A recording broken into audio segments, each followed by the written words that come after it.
वर्तमानपत्रात आपलं स्वागत आहे। च्या भूखंडांवर खाजगी विकासकांची नजर। बीओटी प्रस्तावाविरोधात महाविकास आघाडी आक्रमक।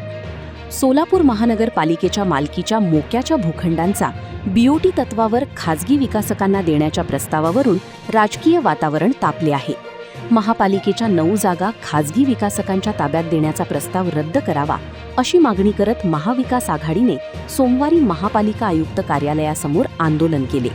महापालिकेच्या आरक्षित जागांचा विकास करण्यापूर्वी शासनाची आवश्यक मंजुरी घेण्यात यावी, तसेच या जागांचा पारदर्शक पद्धतीने उपयोग व्हावा अशी भूमिका आंदोलकांनी मांडली।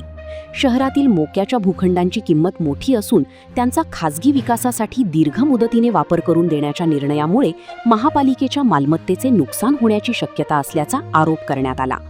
या मागणीसाठी महाविकास आघाडीच्या पदाधिकाऱ्यांनी आयुक्त डॉक्टर सचिन ओंबासे यांची भेट घेऊन निवेदन देण्यासाठी वेळ मागितली होती।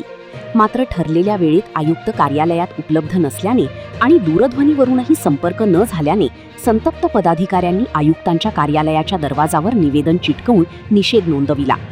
यानंतर महापालिका इमारतीच्या पायऱ्यांवर आंदोलन करत घोषणाबाजी करण्यात आली। महापालिकेची मालमत्ता खाजगी विकासकांच्या घशात घालू देणार नाही असा इशारा आंदोलकांनी दिला।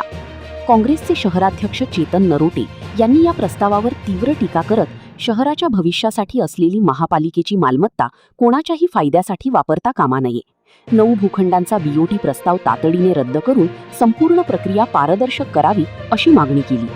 महाविकास आघाडीच्या घटक पक्षांचा तीव्र विरोध।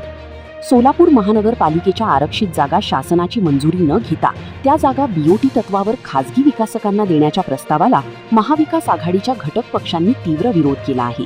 टक्केवारीसाठी शहरातील अत्यंत मोक्याच्या 9 भूखंडांचे आरक्षण उठवून ते बिल्डरांच्या घशात घालण्याचा भाजपचा डाव असून या विरोधात सोलापूर शहर महाविकास आघाडीच्या घटक पक्षांच्या वतीने आज सोलापूर महानगरपालिका आयुक्तांची भेट घेऊन या प्रस्तावाविरोधात निवेदन देण्यासाठी वेळ मागण्यात आली होती।